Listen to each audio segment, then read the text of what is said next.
application. You're limited to 3 minutes. That does not count the applicant.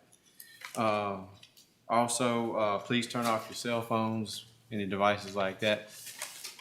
And we have a restroom if you happen to need one through that door right there.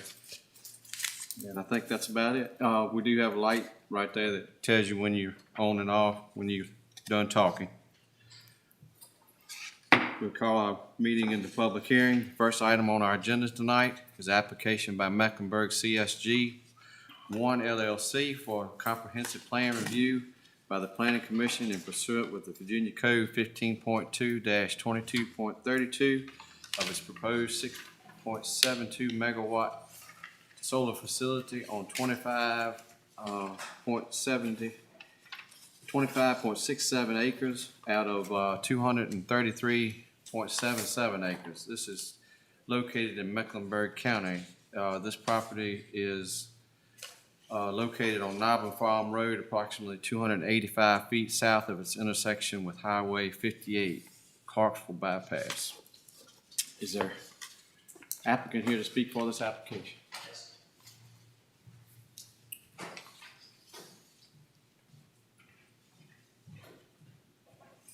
Hi, good evening, and thank you for taking the time to meet with us tonight. My name is Kieran Seal. I'm the Director of Development for Dimension Energy, doing business as Mecklenburg CSG 1 LLC. I'm joined here tonight by Daniel Langston, who's sitting in the back of the room. Daniel works for Christopher Consulting.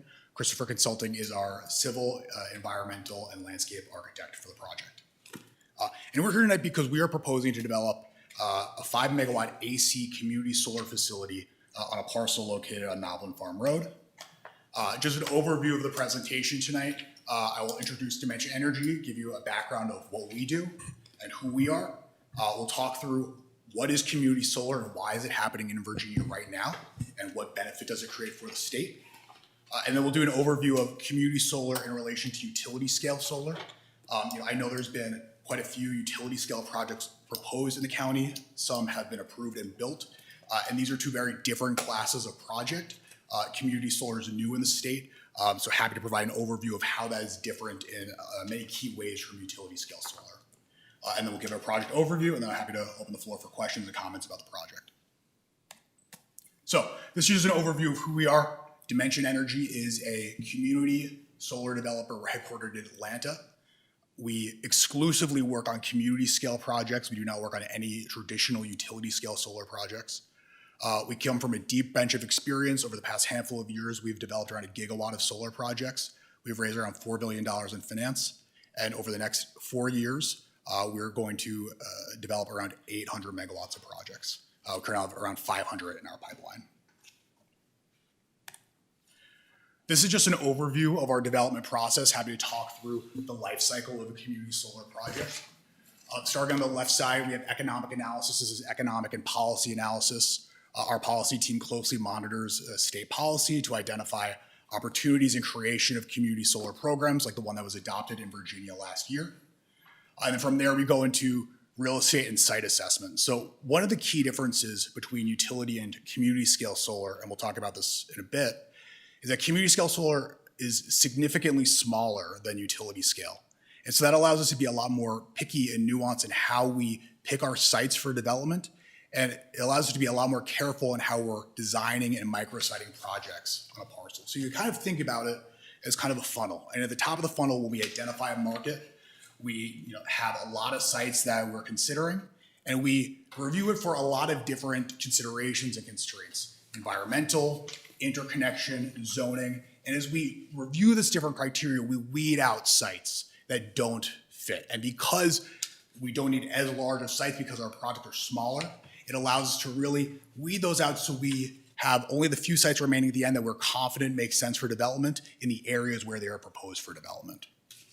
And then from there, we go into contracting, where we work with our landowners to either execute an option to purchase or lease the land. In this case, we are leasing our project site. Then we move into project development, which is where we are tonight, where we're moving through engineering, our interconnection studies with Dominion, and permitting, which is what we're here tonight to do, to ensure and confirm that the project is compliant with zoning and comprehensive plans. And then from there, we go to financing, where we work with our tax equity sponsors, and then ultimately construction and operations and maintenance for the lifespan of the facility. And then from there, we go into project management, where we work with our project management, our project management, and our project management this all begs the question, what is community solar and why is it happening in Virginia now? And the answer to that is the shared solar law that was passed in April of last year. And essentially what this does is it creates a community solar program. And this allows developers to develop community solar projects and landowners to subscribe to receive bill credits for the power produced by the system. This is a new program currently for the entire state. It's a 200 megawatt program, and no project can be larger than 5 megawatts AC. So assuming every project in the program is 5 megawatts, that's around 40 projects for the entire state. So it's a pretty small program right now. And when I'm describing community solar, I typically like to compare it to residential rooftop solar, because that's a type of project that people are more familiar with, and commercially they operate in a very similar way. So if you know anyone who has solar panels on their roof, typically they don't buy the panels outright because it's a big capital expense up front. Instead, what they do is they enter into what's called a power purchase agreement with a solar developer, where the solar developer essentially leases out their roof space. They put their own equipment on the roof, which they retain for the lifespan of the system, and then they sell the power back to the homeowner. And they sell it at a rate that's less than what the homeowner would otherwise pay Dominion for the power that they're getting from the distribution line along the street. And so that creates a situation where the resident is saving money month over month on their electric bill. And when I think about community solar, I like to picture an entire neighborhood where every home has solar panels on their roof, and then you're just aggregating it into one centralized system. And electrically, the power doesn't go to the individual homes. It goes out to Dominion's grid, but from commercially and from an offtake perspective, it is very similar. So the resident would enter into what's called a subscription agreement with the developer, and they receive bill credits for their share of the power that's produced from the system, and that offsets their Dominion bill and allows them to save money month over month. And we think this is a great advantage to homeowners. It's a very flexible system where it costs nothing to sign up. They save money for the time that they're in the program. It could be up to 25 years. The shared solar program is a 25-year term. But if they decide, they don't like it and they want to leave, there's no penalty to leave. So it's a great benefit. It creates a lot of flexibility for the residents. And what we like about this and where we think this is advantageous compared to traditional rooftop solar is it allows us to reach a wider array of people. Because there are a lot of constraints and limitations that would disqualify someone from getting solar on the roof. For one, you have to own your roof. You have to own your house. So renters can't benefit from community solar. You have to have a relatively new roof, because if you put solar panels on your roof and it's going to be there for 25 years, you don't have to take it off to replace your roof in 5. So that disqualifies people. If there are site constraints, maybe your roof isn't facing the right direction, it's facing north instead of south, or you have a big oak tree in your front yard and you don't want to cut it down and cast a shadow on your roof. These are all things that would prevent someone from getting solar panels on their roof to save money on their electric bill. And none of this matters for community solar because the actual infrastructure isn't on your roof. And one of the other biggest things for traditional rooftop solar is typically the developers require that the homeowner has a minimum credit score because they're putting their equipment, their capital on the property. And this does not come into play with community solar. In fact, in addition to there being no minimum credit score, as part of this program, the state has required that 30% of offtake is from low-income customers. So we think this is a great opportunity to provide savings for the people who could benefit from it most. So overall, we think this is a great program that's going to provide a great benefit to residents all across the state. This is an overview of community solar versus utility scale. I know there have been, at least 3 projects that have been approved in the county: Grasshopper, I think Otter Creek, and these are, a variety of sizes between, I think, 40 and 80 megawatts, very large in size. And this is fundamentally different than what we're proposing tonight. So as I mentioned, community solar, the maximum system size is 5 megawatts AC. So I believe that is, 40 times smaller, or 8 times smaller than the size of Grasshopper solar. So fundamentally different. And with that smaller capacity, there's a smaller land use requirement. So while these utility scale solar projects can be 100, 400 acres of land or more, very hard to site, they take up entire neighborhoods, it creates fragmentation and clustering and ruins the character of the neighborhood. Because our sites are smaller and we can be more careful in how we're designing and siting the system, it allows us to site the projects and design them in a way that's not going to impact the overall character of the neighborhood, which we think is a great benefit. So for a 5 megawatt project like we're proposing tonight, your acreage is around 25 acres, which is substantially smaller than a utility scale project. And in addition to all those things I mentioned about the character of the neighborhood, it allows us to design it in a way that helps screen it from view. So we could use the natural characteristics of the land, the topography, the existing vegetation, supplement it with proposed new landscaping to screen it from view, things that are very difficult with utility scale solar. And then finally, perhaps the biggest difference is offtake. So for utility scale solar, the developers are either selling that power at wholesale rates directly to Dominion, or they might have a large anchor commercial customer that they're selling it to. So it's in our communities, but no one, the landowners, the residents don't really benefit from it. And as I mentioned, for community solar, this program is specifically for residential offtake. The project's never going to be sold to Dominion. The power is never going to be sold to Dominion. The power is only going to be sold to residential customers through these bill credits. So we think this is a great advantage to utility scale solar because it allows us to be more surgical in where we place these, how we design them, and there's a direct benefit to the people who live in the community near them. So here's a project overview of our parcel today. As was mentioned, we are proposing to site this on 2 parcels located on Noblin Farm Road. The combined acreage of the parcel is around 230 acres in size. So a very large parcel. And of that, we're using a relatively small amount of space, 25 acres. That's around 11% of the total land of the combined acreage. And as I mentioned, when we were doing site assessment in real estate, there were a lot of things we were looking at to determine where is the right place to put a project like this. And there are many things we like about this site. The first is the sheer acreage of not only the 2 subject parcels, but also the surrounding parcels that are owned by the same landowner. The landowner who's in the audience tonight owns lots of land in the parcels surrounding this project. And what this does is it allows us to site the project far away from neighboring properties and far away from roadways. So not only are we compliant with Mecklenburg County's setbacks, 150 feet, in many places we're exceeding them from not only our parcel boundary, and then also from the neighboring parcels. So because the surrounding parcels in most cases are owned by the same landowner, there are very few parcels that are owned by different landowners. So across the street from Noblin Farm, there are a total of around 6 adjacent properties that aren't owned by the landowner. And for our project footprint itself, there's only 1 property that abuts our project footprint. And the way we've designed the system, we're far away from those properties. So from that one single property, or rather I say from our parcel boundary in this northeastern corner, we're around 330 feet from the parcel boundary. So more than double what the county requirement is. And then from our fence line, from that first panel to the neighbor's property is around 500 feet. And to the actual home itself, 800 feet. So we are double, triple, quadrupling what is the requirement of the county to put us as far away from the neighboring properties as possible, which is something that is impossible with utility scale. Another thing we liked about this was the setback from Route 58, which is to the north of the project. One thing that we liked about this is that the landowner owns the property that's directly north of us. You can't see my cursor here, but the one that's directly north of us. And there are 2 advantages here. One is that it's completely forested, so there's a thick, robust, mature tree stand already in place. And the second is there's a lot of topographic relief off of Noblin Farm Road where it branches off of Route 58. So if you're making that turn, the first thing you see on that property is a giant berm that's around 10 or 11 feet tall, which prevents you from even seeing the house on site, much less anything behind it. So we think this is a great advantage. By hiding it behind this property and behind this topography, we're designing this in a way that will prevent the project from ever being seen from the highway. So we're setting it back from the highway, we're setting it back from the parcels along Noblin Farm Road, and then the parcels to the west and south are owned by the same landowner. So it's over a half mile in either direction before you get to another parcel that's not owned by the landowner. So we think this is really effective siting.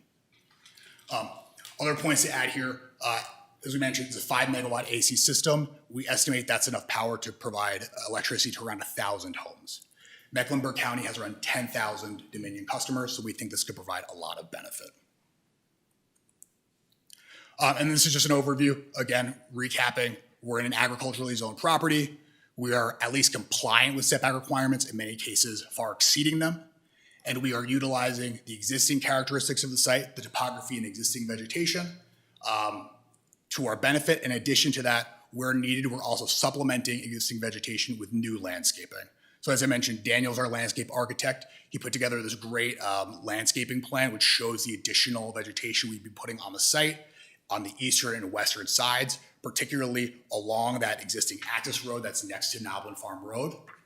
This is a 100-foot landscape buffer in compliance with Mecklenburg County's requirements. That is a robust tree stand. We're doing a lot of these projects. We don't have any that are quite this large. So Mecklenburg has done a really great job at making sure these are properly screened. This landscaping buffer is a combination of both evergreen and hardwood deciduous trees. So the evergreen trees will ensure there's leaf-on conditions all year round, which will effectively screen the project from view. And the deciduous trees will provide seasonal interest. Those leaves, of course, change color in the fall. It'll make it more interesting to look at, so it's not just a wall of green. We typically pick fast-growing species, eastern red cedar, fat Albert spruce, things that are planted at 6 feet at planting in compliance with the regulation, but will grow tall quickly. And within a couple seasons, will effectively screen the project from view from these neighboring properties. Okay, so this is just a quick overview of the comprehensive plan and how our project is compliant and makes sense within the comprehensive plan. This was taken from the recommendations that the Berkeley Group provided in 2017. I think that one thing that's important to consider in looking at these recommendations is at the time these were proposed and ultimately adopted by the county, community solar didn't exist as a class of project. So at the time, I believe the county was looking at projects like Grasshopper, Otter Creek, projects that were much larger in size. And while these recommendations make sense for a larger project, there's opportunities to be nuanced based on the scale of the project. And if you look at this quote, which was from Berkeley's recommendation and part of the comprehensive plan, it says, the permitted size and scale of a proposed project may vary based on the proposed location and the character of the area and the extent of the facility. If a project is located near a town or visible from a major road, then a smaller size or additional screening or buffering provisions may be appropriate. And it goes on to say, if it's not near those, perhaps it justifies a larger site. So I think this is really helpful and something that's important to consider because it allows for nuance and the ability to look at the actual character of the project and where it's located to see what makes sense. We can't, kind of paint everything with the same brush. Projects are different, locations are different, and we need to consider the specific criteria of the project and the location. So I think that's important to keep in mind. All right, so looking at the recommendations, the first was projects should be on brownfields or near industrial uses. That said, in looking at the comprehensive plan in the land use table, it also states that only 2% of all land in Mecklenburg County is characterized as industrial, commercial in use. So that's really limiting in where these projects should be sited. Even so, we think our project meets this given the commercial nature of the larger agricultural business. So of course we are agriculturally zoned, but the project immediately to the west of us is a large commercial nursery. So it is a commercial use. Just to the north of us is, of course, Highway 58, and beyond that are commercial parcels within the town of Clarksville. In particular, the CVS, there's some warehousing. So we do think that while we are in kind of this agricultural transitional zone where it goes into more commercial uses, we're in a site that makes sense. And then on top of that, because we're relatively small, we're designed in a way that is not impacting the larger character of the community. All right, second is related to interconnection, and it says projects should be adjacent to existing transmission. Again, this is catered towards larger utility scale projects that require 100 kV interconnection, new substations. This does not come into play and is not applicable for community scale solar because we're smaller and we have a smaller capacity. We interconnect into distribution lines. So we are interconnecting to a distribution line that is immediately adjacent to the site. Third is related to prime farmland and farmland's of statewide importance. We appreciate that the county celebrates its deep agricultural heritage. We think that's really important and something worth preserving. But again, looking at the comprehensive plan in the land use table, 72% of land in Mecklenburg County is currently characterized as agricultural, directly from the comprehensive plan. And while we can understand how a utility scale project that has hundreds of acres of land can have an impact on farmland, this project, once again, is very small. So our team did an analysis of all prime farmland within a 2.5-mile radius of the project. And what we found is that our footprint of the site, 25 acres, represents less than 0.3%. So less than 0.5% of all prime farmland and farmland of statewide importance within that radius. So we believe impact of farmland from our project is going to be negligible. But even beyond that, the way these projects are built, not only does it not impact farmland long-term, we think it helps preserve and partner with farmland. So compared to other forms of development that have a big impact footprint, lots of impervious surface, lots of grading, tree clearing, our project has very little of that. We're able to utilize the existing topography of the land. The site was previously timber, but it was recently cleared before our involvement on the site. And we have very little impervious surface. So the panels are mounted on racking, which are essentially just steel I-beams, which are driven into the ground. There's no concrete footprint. We're going to have a gravel access road and a very small concrete pad for our ancillary electrical equipment. Typically, this is a pad around 15 by maybe 30 feet wide. So for a site this big, that's very little impervious surface. Underneath the panels, we plant the site with native low-growth pollinator species, which will keep it as grass instead of asphalt or concrete, which not only preserves the farmland, but also aids it because it gives this area a rest and it helps restore the soils over time. And we believe the pollinators that will be attracted to the seed mix and these grasses we're growing will go on to help the other nurseries and farmland in the area. So we think this is very compatible with agriculture. And once the project is at the end of its lifespan and the project is decommissioned in compliance with the decommissioning plan we provided to the county, all of the equipment will be removed and it's farmland again. Compared to other commercial uses, residential subdivisions, traditional commercial use where you're pouring concrete, asphalt, new roads, that's there to stay. And that's a permanent loss of farmland, whereas this is kind of a temporary detour that can then go back to farmland once the project's complete.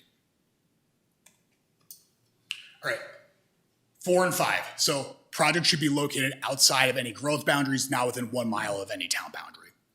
Our project is around 1/10 of a mile from the town of Clarksville. The town boundary is the northern side of Highway 58. So we are closer than that 1 mile limit. However, given the language at the beginning of the comprehensive plan from the Berkeley group, it says if you are close to a town, projects that are smaller in size and have adequate buffering are permittable or could be permittable. And that's exactly what we're proposing here. So I completely understand why the county would not want a grasshopper solar that close in proximity to a town boundary.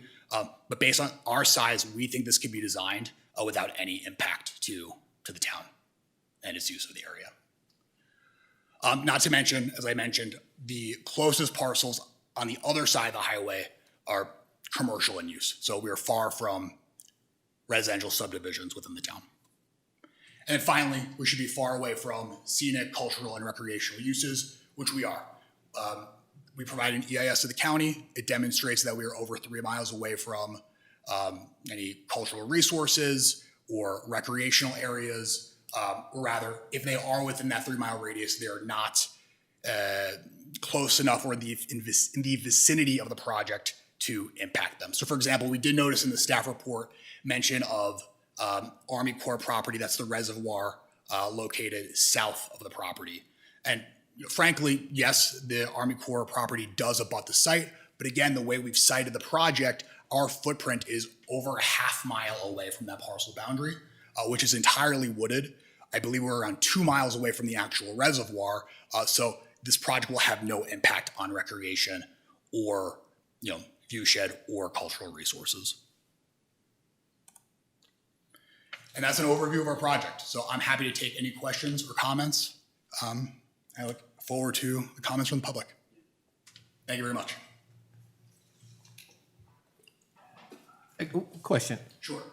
How many homes will this take care of? Sure. So our rule of thumb is a 5 megawatt AC project can provide power or credits for around 1,000 homes. Our estimates, your average home uses around 5 kilowatts of load. And of course, this is, like say, it's different from the bigger ones we did. So you don't sell this electricity to Dominion. You go to the customer.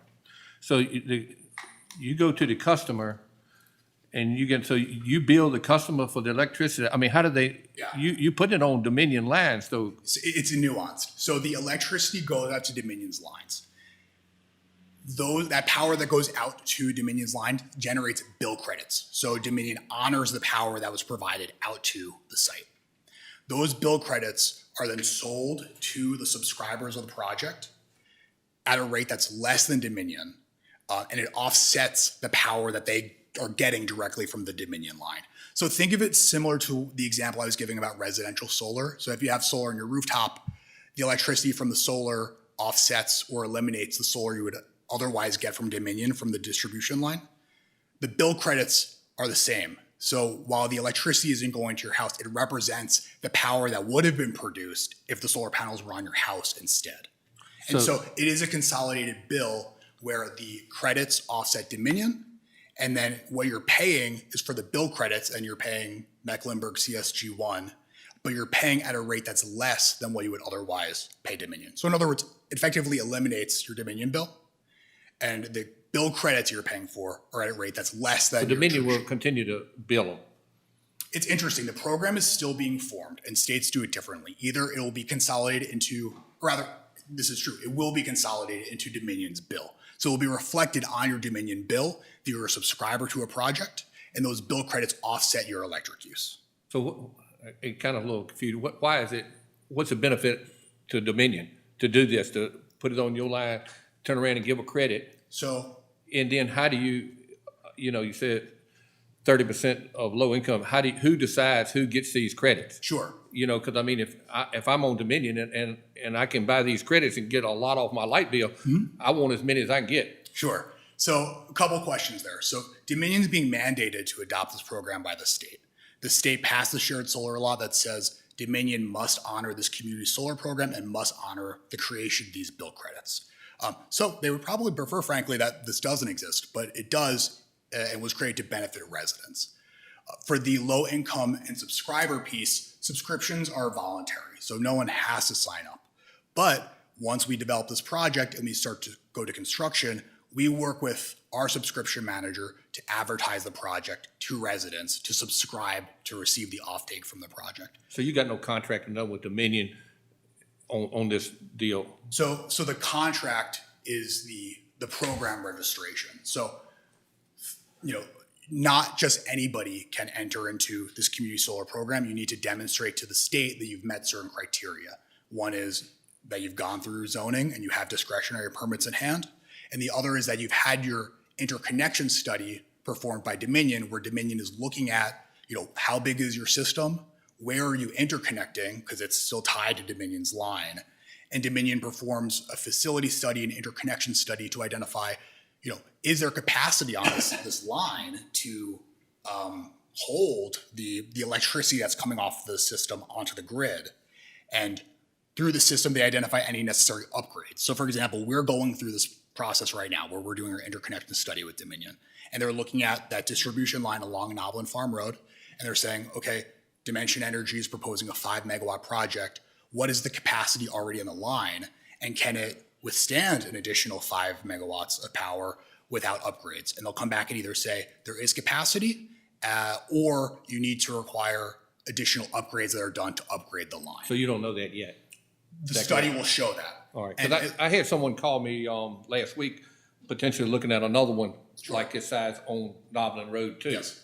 And I want to say, I thought they said that they had they potentially had a contract with Dominion or something. So that could be a little different than what y'all are doing. So there are a couple different programs in the state. I think they may be looking at a different program. But to participate as a developer in the community solar program, we need to show to the state we both have an agreement with Dominion to show that the study was completed and that if there are already upgrades associated with connecting our project to the grid, we, the developer, are paying for them to ensure that there's adequate space in the line. And then also we have a permitted project by the county. Right, okay. And only then can you participate in the program. All right. Thank you. Sure. I've got a question. I'm more likely you have already covered it. You're going right fast for me. In the original, it calls for 233.77 acres, and 25.67 will be the project, which leaves 108.10. Did you indicate what the property owners would do with the remaining 100 acres? I didn't, but that's a great question. So the remaining acreage on the property will continue as agricultural use. So our lease is only for the 25 acres. And Yeah, the remainder, I understood that. Okay. Sure. Okay. So the remainder of the property will stay agricultural. Okay. Mr. Chairman, Greg Gordon, as landowner as a part of the application, I'd be glad to address that. Okay. If you had any more questions for him, I just wanted to go over a few points. Okay. Being the landowner, where we stand on the project. I guess I've always been kind of passionate for solar. There's various reasons, but I think that there's also, places where it becomes very emotional for people. Some are either, in favor of it or not. But there's, as far as the landowner and looking at the comprehensive plan, we are within a mile of town. Practically all of our farmland and developmental land is within a mile of town. It's between 800 and 1,000 acres between Gordon Brothers Farms and other partnerships that we have. We're dedicated to the Clarksville community and the growth and supporting the area, and our businesses there, our homes are there. And as a part of the, I think the 1 mile suggested by Darren Coffey, I think, our Berkeley group, was that I believe it's set in place so that when something comes before you guys and the Board of Supervisors, that you do extreme due diligence, in looking at anything closely that would hamper the growth of the town. I believe it's there to protect the towns. And we have property that is developable. There's a lot of property around Clarksville that's available. I've talked with the town. Several members have come out, taken a look at the property, and no one has deemed it, that this particular 25 acres is necessary for the growth of Clarksville at this point. There's plenty of other property for that. There's property better suited for that. So kind of what I did is I looked back through the applications. I know staff has put together recommendations for deferral, denial, and approval. And so I handed out a sheet. If you didn't get one, I've got one. I'll be glad to give it to you. But I listed the 4 recommendations to approve the site that was handed out to you all in the staff report. And then I added a few more that make sense to us. This site is buffered from Highway 58 bypass with 10 acres of existing mature and 2-year-old planted pines. The currently open Noblin Farm Road edge portion of the site is along a natural ridge that parallels the driveway entrance. And I know it's no longer on the screen, but that's a high point, which means that it's easy and can quickly be buffered with new plantings of mixed landscape plants. This site is outside of Clarksville town limits, has a fenced Highway 58 bypass entrance, and most importantly is in a location where it will not take away from the comprehensive plan for growth or progress of the town of Clarksville. This facility will not adversely affect the comprehensive plan relating to Clarksville, since the town has no planned industrial, commercial, or residential use of this site for growth in the foreseeable future. Additionally, the landowners have ample other land that is within a mile of town, which is suitable for town growth and expansion, should there be a future need. I pulled, out of the application, it asked, are there any other sites within 4 miles? And there are no other solar sites currently within 4 miles. I don't know how important that is, in your decision making, but the site uses existing upgraded power lines, which are already there, substations, and does not require the availability of the huge transmission lines, which is a benefit. The site provides a near town diversification that is quiet, neighborly friendly, low impact improvement that does not burden our surface or groundwater resources. There's no night activity like there might be with other development, and no excessive lighting. The landowners are and have been in the farming business, that's us, in agribusiness for over 4 generations. And we plan to continue the stewardship of the land for future generations. That's why we're leasing this land. We're not selling this land. So we feel like we are an important part and play an important role in making sure that it's a successful project and a community project, or a project that does not set our community backwards. Decommissioning requirements on page 7 of the application addresses the concern that it's okay to use a reasonable amount of agricultural land. And since they're in this entire section, it's an entire section on how to properly return the land to a tillable and natural conditions suitable for agricultural uses. So basically we're using, of this farm, this is 11%. I added a percent in there because you got some buffering. So it's about 12% of the farm's land resources, which currently about 70% of that is cut over and has been replanted in pine. That would be cleared. The other land that's open would be used on contour. And this just allows us as Gordon Brothers Farms to subsidize farm rent on the remainder portion. For the last 15 years, we've kept land rent at the same reasonable. When we stopped growing tobacco during the buyout program, we made it available to tobacco growers. I've had several growers, got a young grower now who's utilizing the land. This is going to help keep his rent reasonable because it's actually helping very similar to what the tobacco program buyout did for us. And that in effect means that it's agricultural friendly in my mind.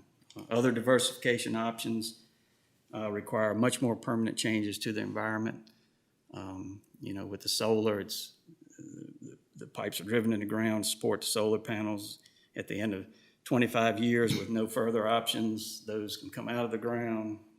And actually this land will have been cleared of stumps, so it actually will be more of use for us for croppable land.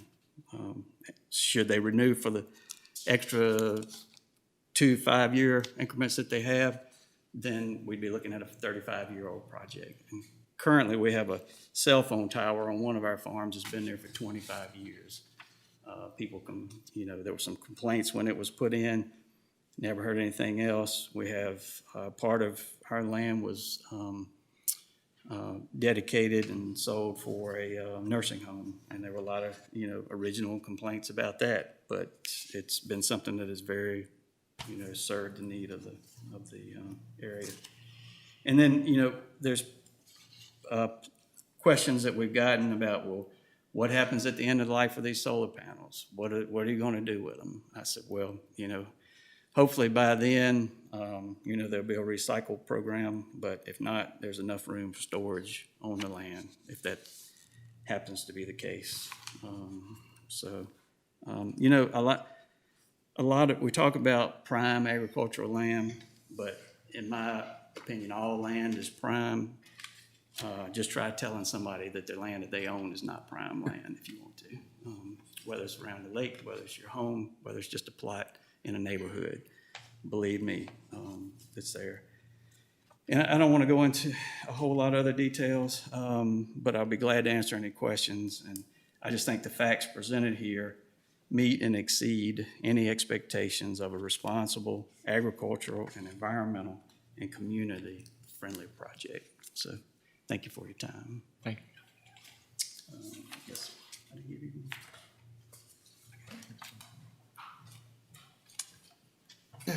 Any questions?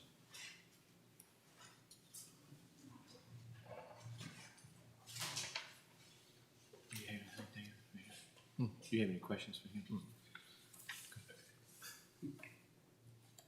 Is there anyone else here to speak for this application? Thank you. Is there anyone here to speak against this application? Please come forward and state your name.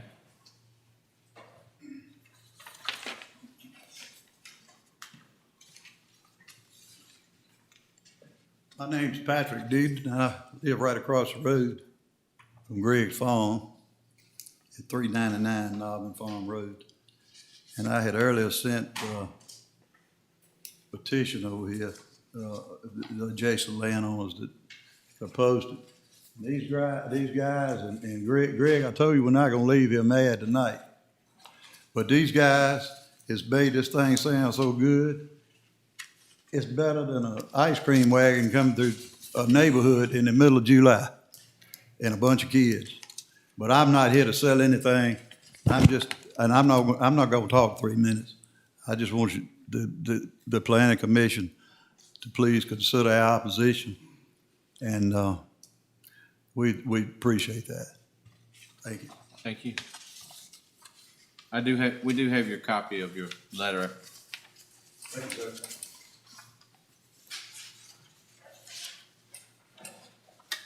Is there anyone else here to speak against this application?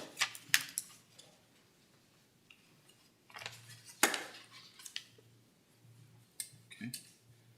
Is there any other discussion? Mr. Chairman, can I have just one more comment? Yes, sir. And I wasn't gonna bring it up, but since it was brought up that there was a petition sent around, and I looked at the people that are on the petition, there are some residents of Nobbin Farm Road, and Shiny Rock Road, and also I did a little more research. And there's a complete list of people that are left off that list. So there's about approximately 13 other landowners that do not sign that petition. So if you use the logic like you used tonight, whether you have to sign up for or against, don't sign up against, and not, you're, at least you're not complaining. And that's all. No one has contacted me, and asked, to show one landowner, where it was. And at that time, he told me that, if it wasn't gonna be a project, it was gonna be any bigger than that, based on where the location was, that he was fine. That's all I have. I say something. Please come forward. You got a few seconds, please. Greg, where'd you get that Shiny Rock Road stuff from? I didn't see anybody on Shiny Rock Road. I didn't talk to anybody. No, I'm sorry, let me clarify. The only thing I did was see people on Sawmill Road and Nobbin Road that's adjacent to it. And I'm not gonna make this comment because it would hurt you. But I'm not gonna say this. But I'm not gonna get mad about this. Honestly to God, I'm not over here to fuss. But there's no people on Shiny Rock Road to sign that petition that I know of. There's, Jim, we're gonna close it right here with that. If I could ask everybody to sit down. Thank you. here's a list of people Very good. that are not on there, and their addresses. That's the way it's done. Very good. Just very quickly on the petition, which we appreciate the involvement. It does mention concern about impact on property value. We have performed a property value analysis, which looks at existing solar projects, assesses sales of land adjacent to solar projects with control properties in the larger area. And the studies show that there is no measurable impact on property value as a result of solar projects, and that report's provided to the council. Okay, thank you. I have one question, and I know we have a realtor in the room. I would like to ask her opinion on property value. Okay, I'm really here just to observe the town of Clarksville, town council, Tammy Malta. I wasn't gonna speak, but I will say that the town has not taken a position yet, just because we know that y'all have a lot of hurdles to go through before it even needs to be a problem for us, or we need to make a decision. But what's your question on property values? What is your opinion on property values as far as property being sold adjacent or along that road with solar in that area? Probably adjoining property may be affected, that adjoins specifically, but I don't think the size of this project would involve anything that outlies any further than something that actually butts up to it. I think the project is small enough that it probably wouldn't affect something that couldn't be seen, So when you say effective in a negative way, in the negative way, yes, sir. But I do know that the town of Clarksville will have an opinion on this, but right now we've just not taken a position. Okay, Okay? thank you, ma'am. Yes, sir. Do you mind, since she's a realtor that sold me the property, do you mind if I make a point? Since you asked her opinion, No, that's okay. I'm all right. Thank you. seems a little biased. You know, and only thing I got to say, you know, what Greg said about doing the land, I'm sure he's no question a steward of the land and what he's doing. I think it comes back to me, it's still a little bit, by being a member of the board too, is when the planning commission sat down and did this study, and we hired some people because it was a little bit foreign to us, and we wanted to try to get out front before it got too big. But I know that probably the sticking point for me still is the distance from the town limits. And I know when the zoning, this group met, we come up with, and we put in it 2 miles from town. And then when it was brought back to the board agreed to move it back to 1 mile. And then we had the public hearing and everything, and everybody came, and, you know, it's almost like we told them, this is what we'll stick with, the people that we represent, stuff like that. And in both of these projects, I think, was a tenth of a mile or 2 or 3 tenths of a mile from there. And then, of course, we do this, and then the lady that called me the other night, you know, it's pretty hard to say no to them. And so you got another one on Noblin Road or one right next to these people. So I think that's just my sticking point. I mean, I don't have a lot of problems with the rest of it and all, but, you know, as somebody on the board of supervisors plus the planning commission, that I told the people that I would stick with this plan that we come up with. And so that's all the comment I got.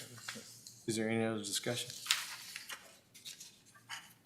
I'd like to say I think the plan that you've put forth is excellent, and I think it's a great starting point for small solar farms. When I was reading through it, I think the one sticking point for me was the 1 mile within the town boundary. It is very close to the town, and I actually had a discussion with the town to make sure that I had the town boundaries correct, and was concerned about that one issue. So again, that's my sticking point also. Is there a possibility of moving it back further? It's difficult to do that while the interconnection study is going on. So once we submit an interconnection study, we submit at a particular point of interconnection, that utility pole, and for a particular piece of land at parcel. So if we were to relocate the project, it would involve restarting the interconnection process, which would not be ideal for this program. And also, we thought this corner of the property made sense because it's far away from neighboring properties, but still relatively close to the existing distribution line. As you get further away from the line, those upgrade costs are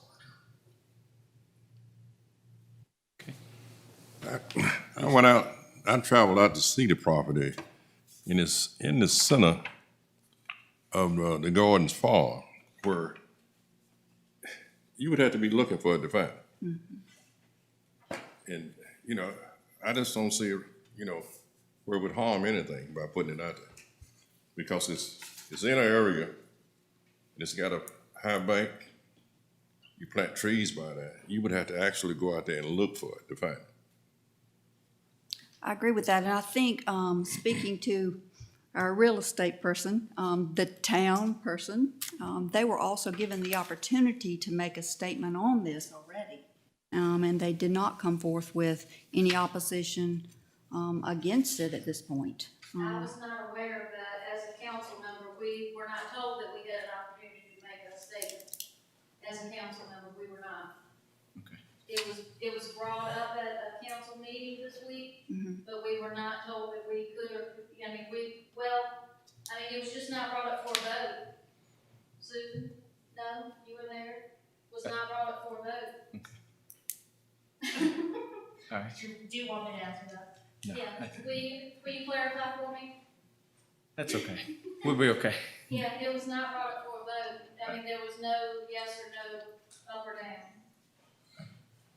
Thank you. discussion about it. Is there any other discussion? Any other questions? Do I hear a motion on this application? This is in the Clarksville district.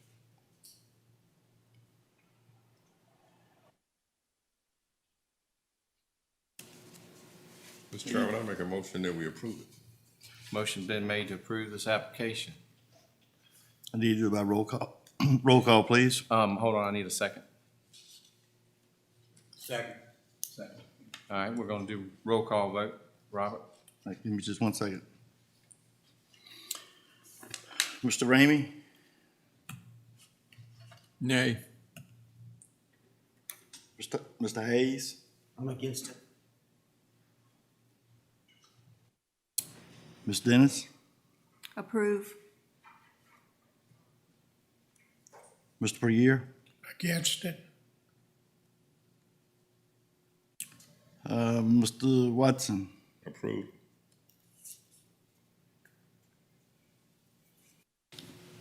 Mr. Crump?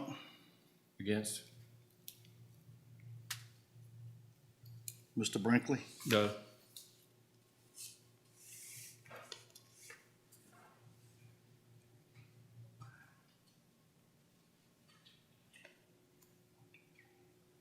Five nays and 2 yeses.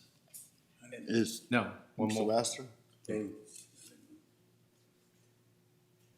Still 5-3 is no.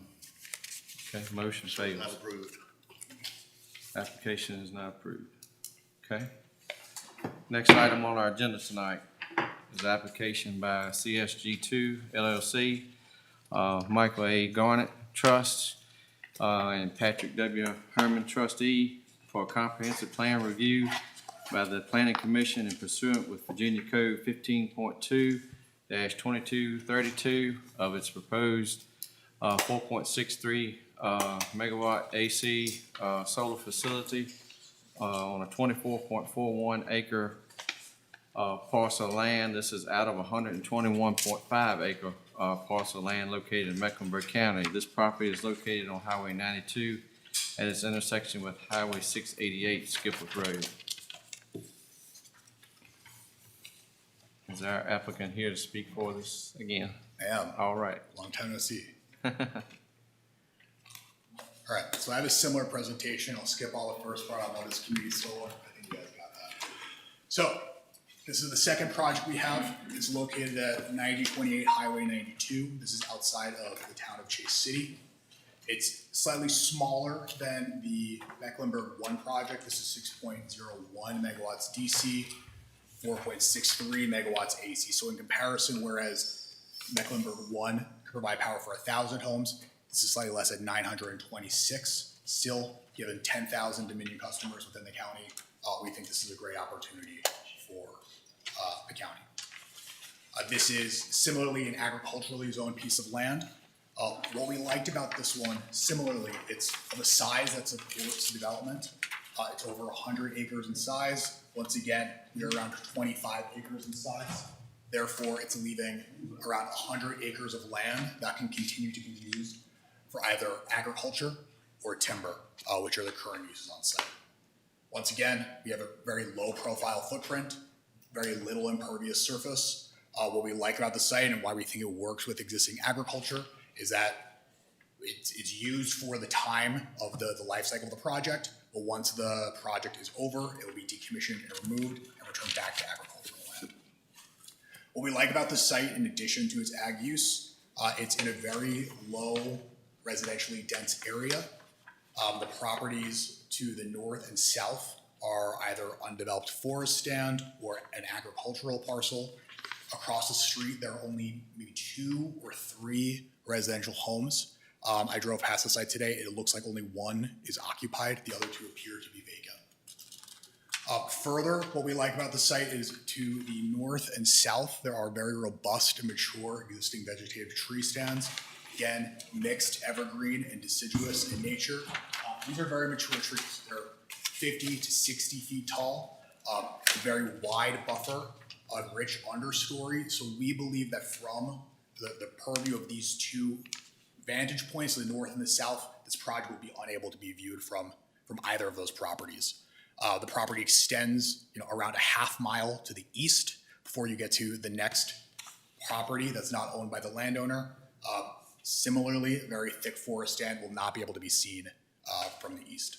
To the west along the highway, it is a little bit more open. However, there is an existing hedgerow along the road. It looks like this grows pretty rapidly. It looks like it was trimmed recently, and it stands probably around 5 feet tall. If you look at Google Street View, it looks like it's, at different times of the year, much taller when it's not maintained. So we think that's effective. And in addition to utilizing that existing screening, we similarly propose a new vegetative buffer, very similar, 100 feet wide, mixed evergreen and deciduous trees. The other thing we like about the site is the topography. The land essentially plateaus along the highway and then slopes downward on either side. So the one occupied house to the west sits very low in relation to the street. So we don't believe that house is going to see the project from its property just based on that existing topography. And then on our side, similarly, it plateaus of the road kind of near that 100-foot setback and then slopes downward towards the east. So we think that topographic relief, in addition to the vegetative screening, is going to very much help screen the project from view. We held a community meeting for this project just like we did for Mecklenburg 1. We received zero opposition to the project. A couple of neighbors came out, they had great questions about it, and said they were not opposed. Mayor Farringer also came out to the meeting. We had a great conversation. He has a few comments about the project, which I could highlight, and I'm sure he will too, that we're happy to work with him on. Things like making sure there's a mature tree stand, which of course there are. Another major comment is simply making sure the site is kept tidy during construction. I know during construction of some of the other projects, there were things like, the wheelbase of the trucks weren't adequately washed and would drag mud onto the streets. Construction workers are dragging mud on their boots into the restaurants.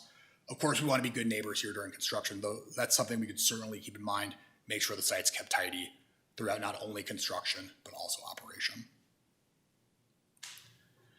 Again, just a highlight of compliance. We're utilizing and maintaining existing setbacks. We're utilizing existing and proposed vegetative buffer.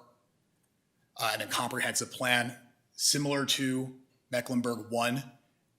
Our project footprint represents very little of overall agricultural use in the county. Within that same 2.5 mile radius, our project footprint represents less than 0.25% of prime farmland, and farmland is statewide importance. Again, we are located within 1/4 mile of the town of Chase City. When you look at the parcels that are closest to the site within town limits, they are industrial and commercial in nature. A lot of warehouses, a propane facility, a butcher shop. Again, the nearest residential subdivision is around a 1/2 mile northwest of the project site. There's very robust vegetative or undeveloped parcels in between. We're confident that from those residential subdivisions, the project's not going to be seen. We're similarly interconnecting to distribution level. It doesn't require transmission interconnection, no new substation, very little ancillary electric equipment. And similarly, no impact to scenic, cultural, or recreational resources. So similarly, we think this is a great project at a great location, one that is not going to impact neighbors, is going to be very effectively screened using the existing conditions on site, in addition to what we proposed. And in addition, based on our conversations with the neighbors to date, no one is opposed. For avoidance of doubt, this is similarly a lease and not a purchase. So the land will be maintained by the landowner, and it can be returned to agricultural use at the end of the project life cycle.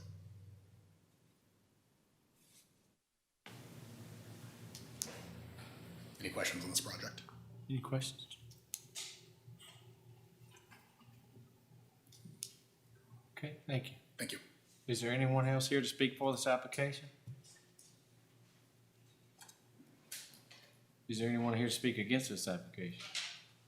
Please come forward, state your name.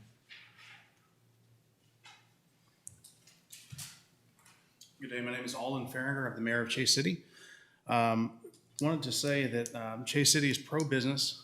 We're not against solar farms. We've benefited in a way from solar farms and the influx of cash that it's meant to our businesses. But we've also learned some hard lessons along the way. So I want to talk about what Chase City wants to see out of any new solar project. Kieran, thank you for taking some time ahead of the meeting to talk with me. I wish I could have called you yesterday, but be happy to talk with you in the future, just to let you know. But this is what Chase City wants to see out of solar projects, that they use mature trees and plants or any kind of berm structure to initially and completely obscure the site, so that we're not just waiting on trees to mature and grow, but that from the get-go, these panels are blocked from view. Build a wash plant to clean work vehicle tires and employee boots before leaving the work site. This is something that that Microsoft has used to great success. You have graded platforms to wash your truck's tires on. Being so close to town, we don't want to see mud tracked up and down Main Street. And also, they have a boot washing station at Microsoft that I've used many times myself to get mud off my boots. It brushes it and jets water on you at the same time. It's kind of an undue harm to have muddy boots coming into all these places and stomping on carpet and tile, and creates extra work for townspeople to try and clean up. So we would like to see that addressed. The third thing is that you create permanent jobs in the community. I understand from talking that that's not necessarily the goal of this site. The goal was to have it be kind of you've planted it here and you remotely monitor it. But we would like to see that a permanent job, or at least one, is created, preferably with townspeople or people from the county. They're being put to work there. And certainly in the construction of it, we would want to see that you're able to use as many people from the local area as possible.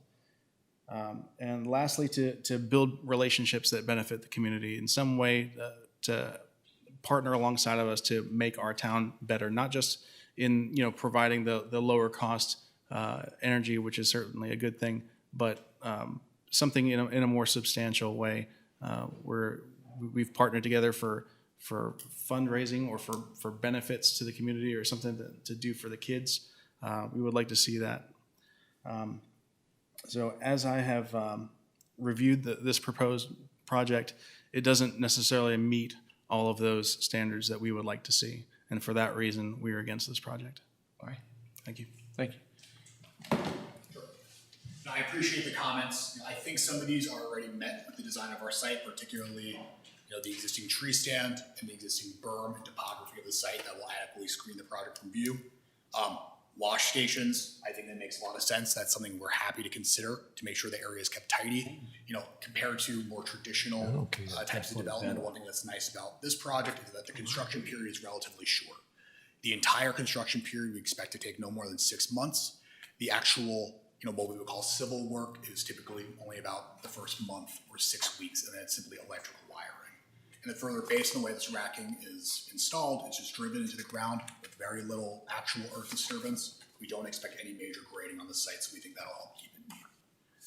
Permanent jobs, of course, that's difficult because these sites are not manned on a day-to-day basis during operation.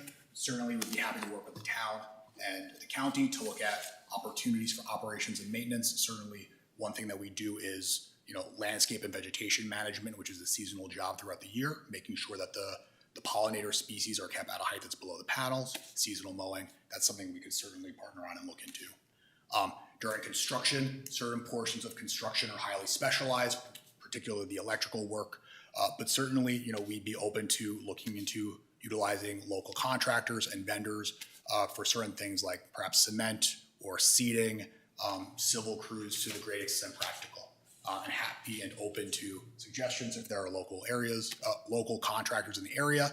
Happy to put them in touch with our construction contractors should we get to construction. And then building relationships with the community, absolutely. That's our goal for every single project. We do all kinds of partnerships with all of the towns and counties we work in. For subscription management, happy to partner with both the county and the town to do advertising and informational sessions so residents can learn how to benefit and sign up for the project. And if there are other ideas, sponsoring the baseball team, we've done STEM events with the schools before. When the project's complete, we could, before it's energized, perhaps look at like doing a science day and tour of the facility. These are all options that I think could provide great benefit to the community. And that's something we'd be happy to partner with both the town and county on. So happy to have those conversations further. Thank you. Thank you. Is there anyone else here to speak against this application? Is there any discussion? Okay. Which district is this? Chase City. Chase City District, Chase correct? City. All right, What district? 7? Yeah, it's Chase City. Do I hear a motion on this application? Make a motion to deny. And motion's been made to deny. Is there a second? I'll second it. You second? Right here. Will you do another roll call? Rob? Yes, sir.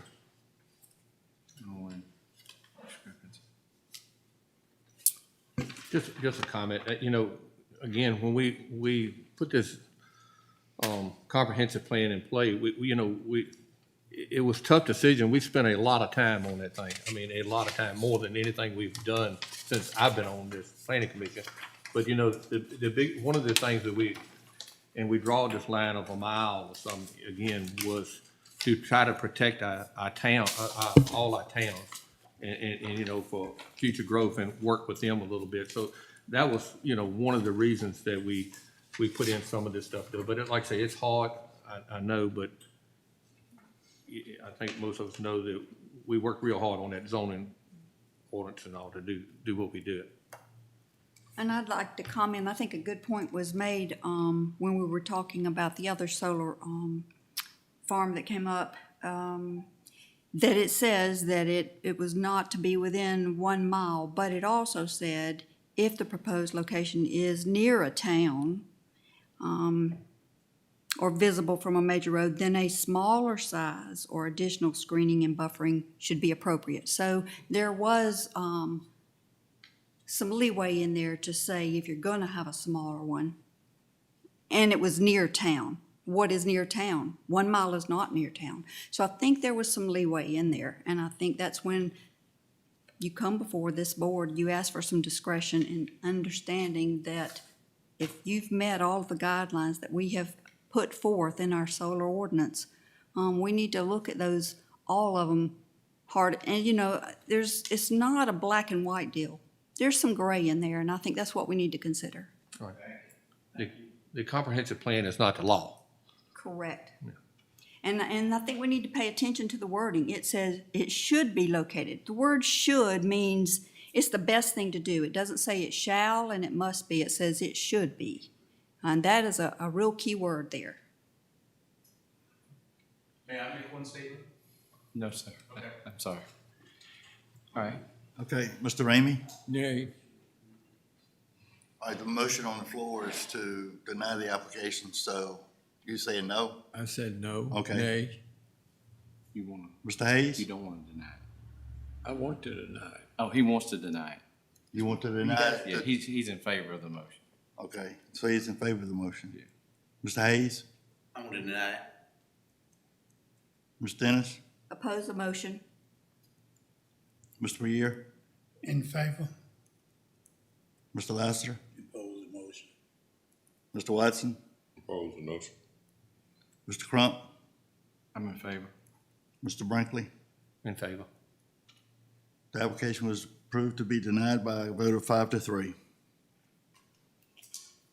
All right. We're now going to close public hearing, approval of the minutes from the April 29th, 2021 Planning Commission meeting. Mr. Ramey? Yes, Mr. Chairman, we reviewed the minutes, made any corrections that were necessary, and I'll make a motion that we approve the minutes of April 29th, 2021. All right, motion's been made to approve the minutes. Is there a second? Second. Second. All those in favor say aye. Aye. All those opposed? Motion carries. Mr. Administrator, I know you're a busy man, just whenever you're ready. All right. April the 29th.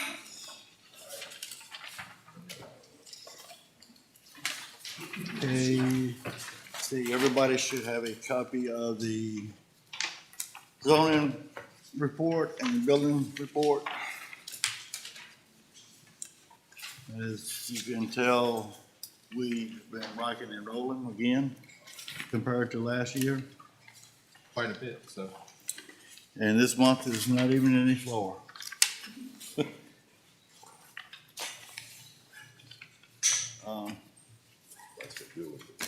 We will have a meeting for next month. I've got 2 applications coming up. And actually, both of them are rezoning applications. So I do have 2. And the other thing I want to ask is, I'd sent out the second packet, some research that I've been doing. I don't know if y'all want to discuss it tonight or discuss it another night, but I want to make sure that you all did get it. I did not. You did not get yours, okay? I'll send you another one. Same thing with David. I've got this one, but I did not get that I one. sent him the second one, he got them both the same day, and the other one was mailed 2 weeks early. I did not get it. So if anybody did not get anything, If we can discuss it later would be great. I hadn't looked at it, so. there should be Yeah. like 3 different articles. One was dealing with, campers. Yeah. Yes, sir. Yeah, and then one was dealing with, battery storage. Mm-hmm. And the other one was actually from Southampton County, also dealing with recreational campers, campgrounds, stuff. Because I will be honest with you, they are still killing me. It's getting to be a considerable amount. In fact, I had a man hung himself the other day because he called it, wanted power for his camper. I said, what camper? So they're out there. And I mean, the people are calling me every day, and they're talking to Jesse too about campers, one power to campers, powers to campers. And they're going in, I mean, right now we have it allowed in the ag district in the R2 by right, as long as they connect well and septic. Well, Robert, when they come out, can Mecklenburg Electric or Dominion come out to a farm or whatever, and anybody can set up a pole and put electricity to it, or does? They've got to, they still, even if it's a farm building, before they will connect, they gotta come see me, and I've got to clarify and determine that building that you put in power to is a farm use building. Right. Well, I know, you know, I've just riding around the community, I see a pole up, electricity up, and a little camper sitting beside it, and it's got Texas license plate sitting in front of it. You know, a lot of those. But, you know, I know they come out years ago, you know, when I put in these waterers, and they put in a pole, put a meter in and all that. You didn't have to inspect that, did you? I mean, so. That was, that's basically, that falls under the farm use thing.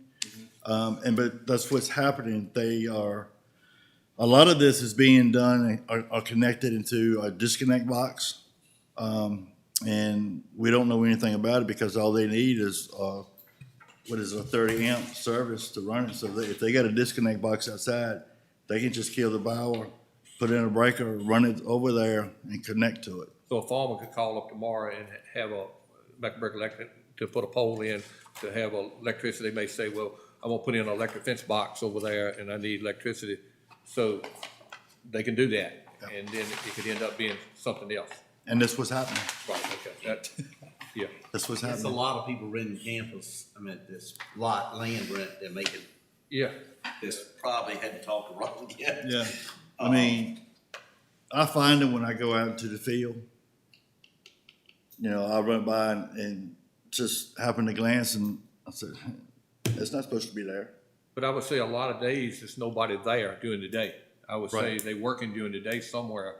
And see, what I do is I send the letter to the property owner. The property owner's one is in hot water with me, Right. but they are killing me. Need a little clarification there. Yeah, Yeah, I mean, I did some research and like I said, I think the best thing that we might look at, because I glanced at it, is kind of like what Southampton has. they've actually got a designation set aside for that. And even though they do, you still got to file for a special use permit. You don't just do it by right. Well, I think it's a good thing to do for the simple fact that, you know, you set up a camper and that camper doesn't always have a proper place to dispose of their wastewaters and things like that, and that can be a problem. And we've got a problem with that on the other end of the county. The health department's working on that. So I think it's a good thing. You know, I won't say I have a problem with it if they do it the right way, That's right. but, the thing is, one would show up, two would show up, and then I got three. So we need to work on it to where it's just classified that, you know, if you got one camper on there, no more is allowed. Right. And the length of time should be limited also. Well, the thing I have thought about on that is when they file, if we do something where they file a special exception permit, it has to be renewed every 12 months. Okay. That's my feeling on it. Instead of being able to do it by right, do it by special exception permit, and you have to renew it every 12 months. Do we have anything on this article in Prince George County? Do we have anything to address this battery storage? No, I'm still doing some research. It's, that stuff, DEQ doesn't even have a sample to go by yet, a sample ordinance. Yeah, I can understand why King George had two counties from where I grew up in the northern egg. It's Prince George, Westmoreland, and Northumberland County, all of them on the Potomac River. And you know, it's just the same thing going on down there that's going to be happening here. And the way I look at it right now is if it's not in the zoning ordinance, we don't allow it. Also, I think, Donna, right, I think you made a real valid point, and I know exactly what you were talking about. Let's go back to these two things we denied. And I agree with this gentleman over here regarding, as long as in the comprehensive plan, and you're gonna see that within a mile radius,